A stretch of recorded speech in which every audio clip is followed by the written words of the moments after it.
Hi everyone. We are doing this interview for Ink Her. We are talking to 49 women. Now, why 49? Because 49.6% of the world is women. So we wanted to interview 49 amazing women, and as part of that, we have Sneha Iype today, and she's the creative head, producer, co-founder, everything of Nirvana Films. But I'm not going to give a long bio. You'll see what she's doing as we talk about what she does.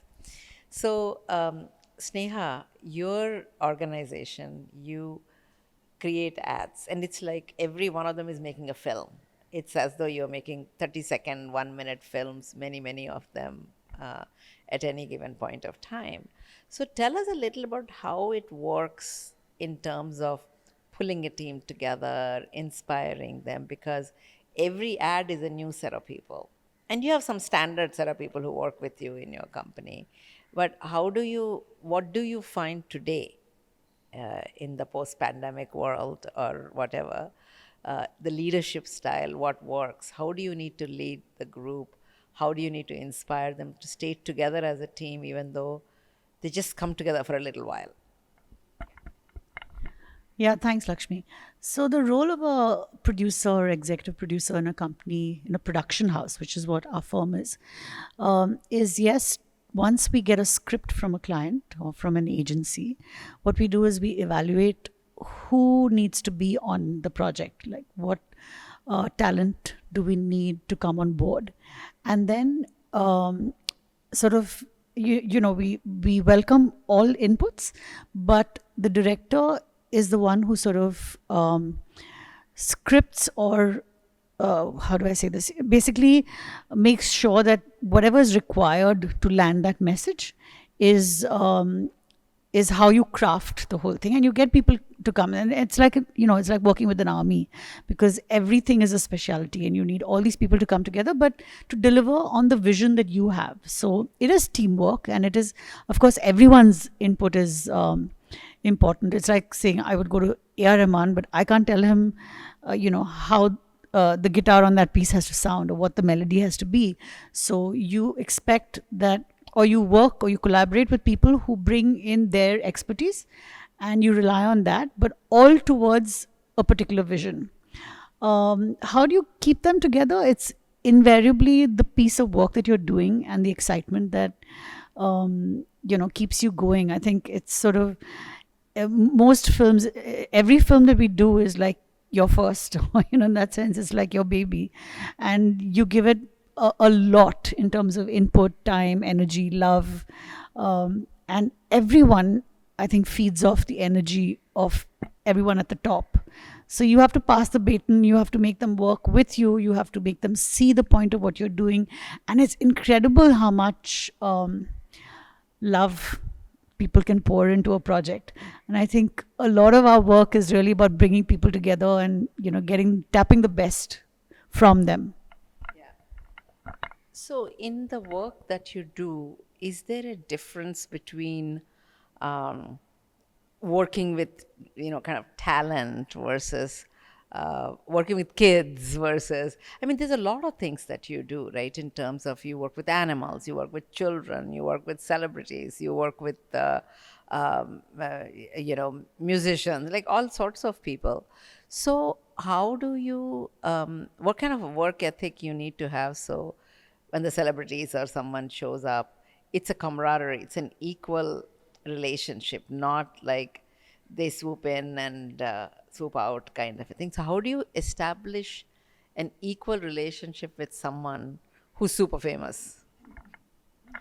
Yeah, I think the thing with working with, okay, with kids and animals, you can't really dictate how that goes.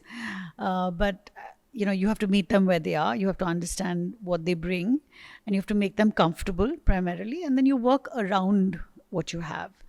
With celebrities, you have to respect what they bring to the table, who they are at this point in time, why they are special, and work with that. You have to value their time, because you have a limited window and you don't want to waste anybody's time. So a lot of the production is really about making sure that you iron out every crease prior to them arriving on set. So when they work with you for that window, you are really, it's an intense burst of making sure that you get everything you need, and it's a productive few hours that you get, right?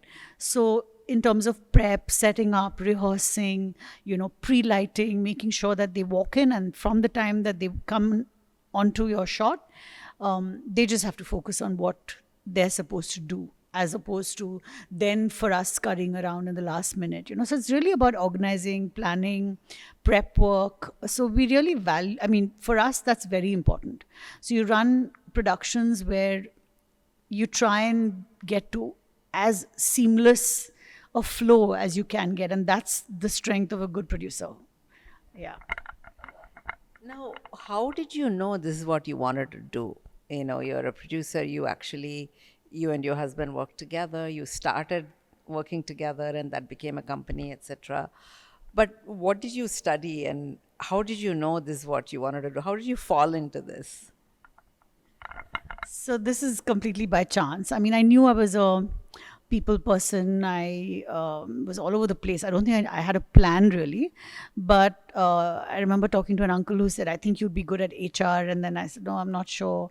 And then I found this course where it was at Sophia in Bombay, a social communications media course, and film was one part of it. So I did PR, I did film, I did journalism, and all of that. And the year that I passed out, a lot of my batchmates were choosing to go into TV journalism. But for some reason, I think film was the one that I got drawn to, and I worked with a film production company. And I fell in love with the medium.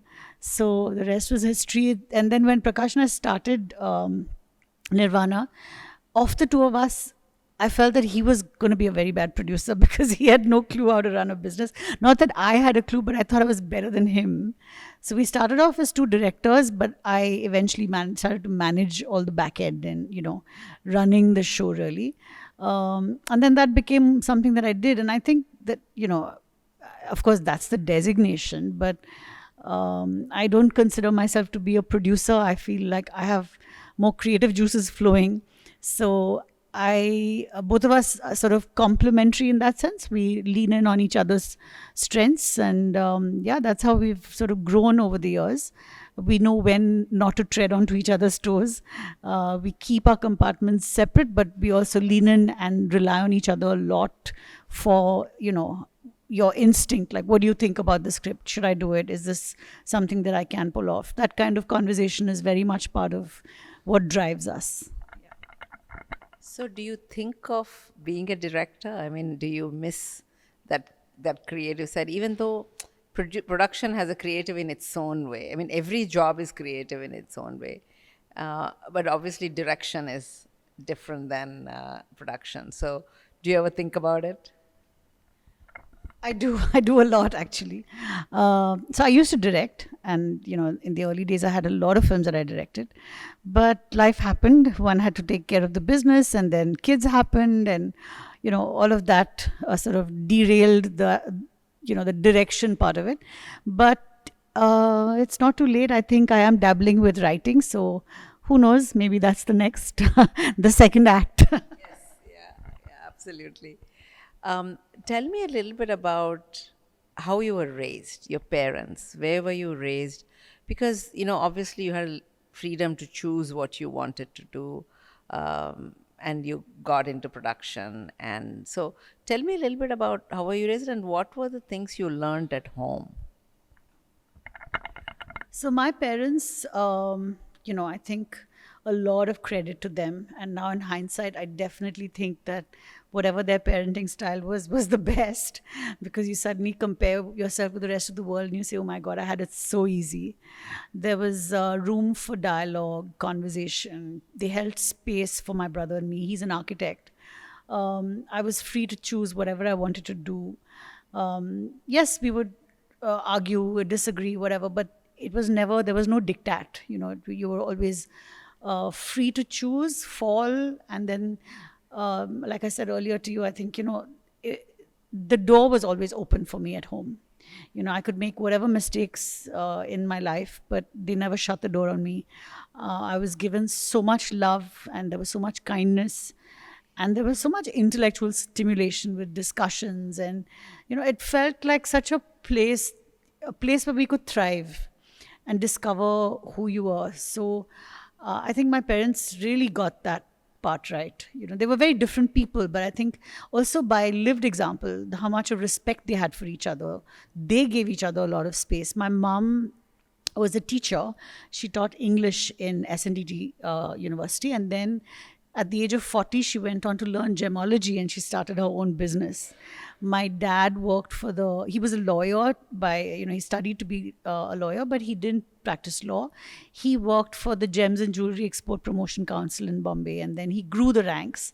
And then at some point he retired. And so I think basically sometimes, we talk a lot about stuff, but there is so much that you learn from parents in the unsaid, the non-verbal cues, the strength that they have. And most mothers really hold the ship together with their, invaluable lessons, I think, from my parents in that sense. So, yeah.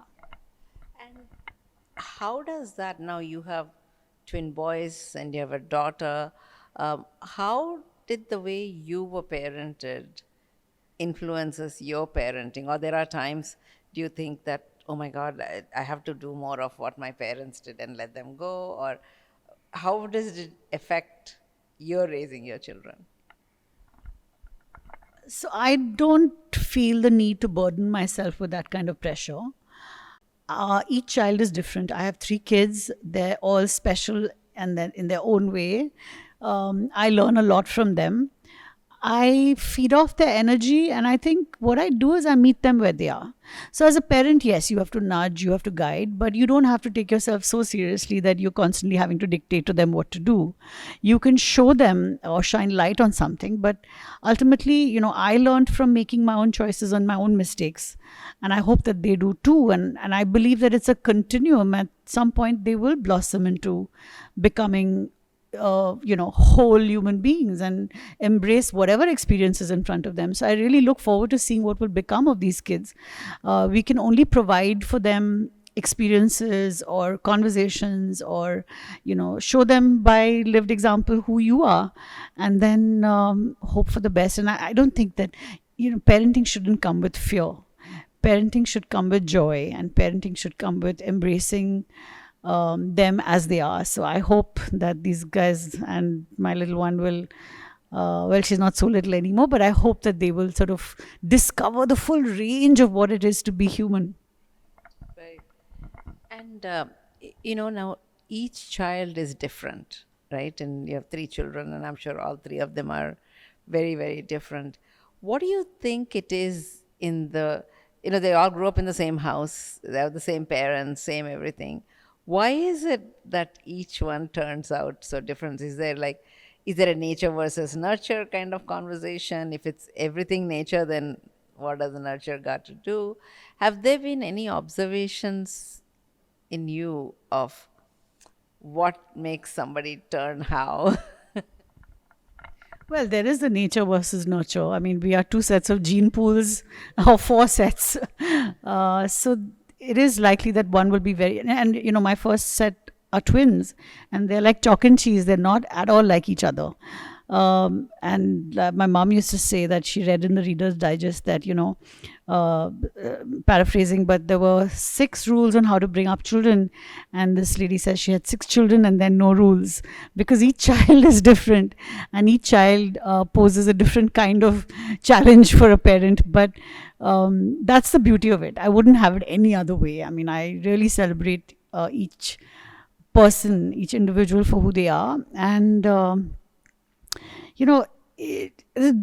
beautiful thing is that you want them to be naughty at the stage when they are naughty. You want them to break rules. You want them to, defy authority, because that's all things that you do. And as Yeah, like do whatever you have to as long as you don't get, I tell my son, I said, don't get the professor to call me to college. You do your thing, don't get caught. But that's the thing, right? I mean, I was that. I did all of that, And as a creative person, if you don't tap into that stuff, then you really can't be creative. So you have to be naughty, you have to do the things that you have to at a certain age. And then it eventually settles anyway. You figure out who you are, and then you play by the rules and all of that. But I think if you stay childlike forever, I mean, that is just the most beautiful thing. Right. And when you actually, deal with children or people at work or whatever, there is a certain world we are living in that's very different than the world that we grew up in. I mean, in some ways it's the same, but there's a lot more variables, there's a lot more open conversations, etc. So, what do you think the world that our children are living in today, and what do they need to learn to be better at it? I mean, I think the challenges that we have today are definitely different from the ones that we had growing up. Not to say that, I mean, how do I say this? I think my personal reading is that children are very intuitive. They're very clued in, very savvy. They have so much more exposure. They understand things very well. But as with every age or with growing up, you are likely to stumble upon stuff that, is not suitable for you or whatever. But I think you have to give them the freedom and the ability to decipher, because, the understanding that within each of us, there is a intuitive sense of what works for me and what doesn't. I remember being in situations as a young girl, where I could have gone astray or I could have made a wrong choice, but always there was an inner voice that said, no, I mean, you don't have to do that. Or if you did it, you would know that there were consequences to be faced. So you have to have the ability to see that children, or you have to trust that they know what is good for them, what is not. And those conversations are important to have, not from a dictatorial point of view, but to say that these are the realities, and, and this, share stories as much as you can about people, their lives, the kinds of things that, help shape them. And those are important because children do retain those stories. They understand, and they, I think trust is really the most important thing. And you have to believe that everything will be fine. And also, even for trust, it's sort of so much of it is what we tell ourselves also, because either you can operate always not trusting somebody or like place trust in them. So one of the questions I wonder about is that what's the world we are entering, like this post AI world. There's so much technology, and the technology can do so much of what we need to do. So it is going to open up a lot of time. It is, a lot of jobs are going to go away. People need to be retrained. There is going to be a huge shift in the next few years, especially in the being in the creative industry. We are talking about, artificial actors, sort of all kinds of things. Like, why do you need writers at all? Like the ChatGPT can come a thing for you. I mean, obviously, I always believe that it'll be a machine-human working together. But being in the creative field, what are you hearing? What do you think about? Yeah, I mean, I don't think that we can run away from what we have, where we've reached right now. And technology is a very big part of our lives. AI is definitely something that we cannot, we have to embrace, use it as a tool. That said, I think the power of storytelling and the power of personal human experience will not go away.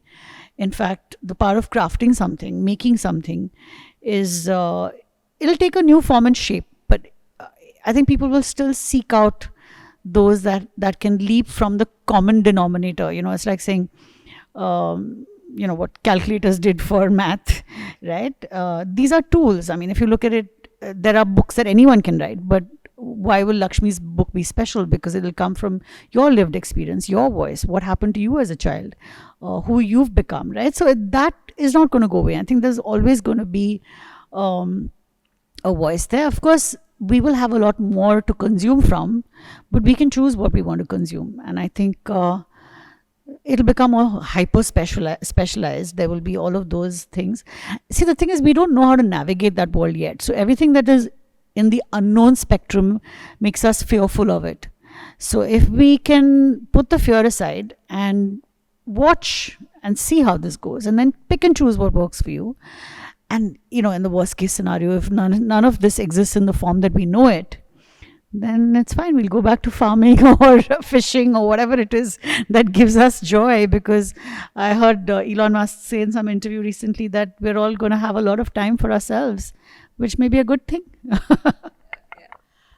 Especially about women in business, Sneha. How do you find you have men and women working in your teams? Do you see women being less aggressive in pursuing what they want, or is it pretty much the same today?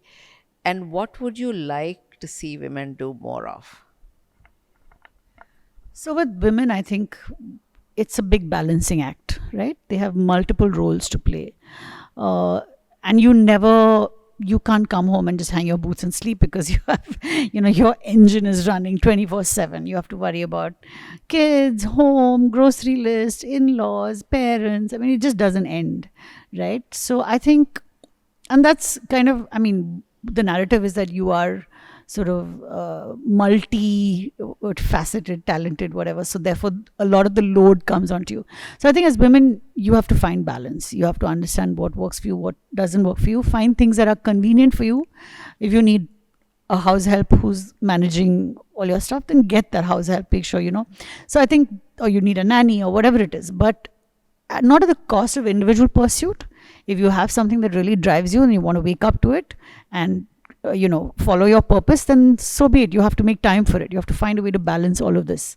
And no one's holding a gun to you and to your head and saying, don't do work. You have to figure out.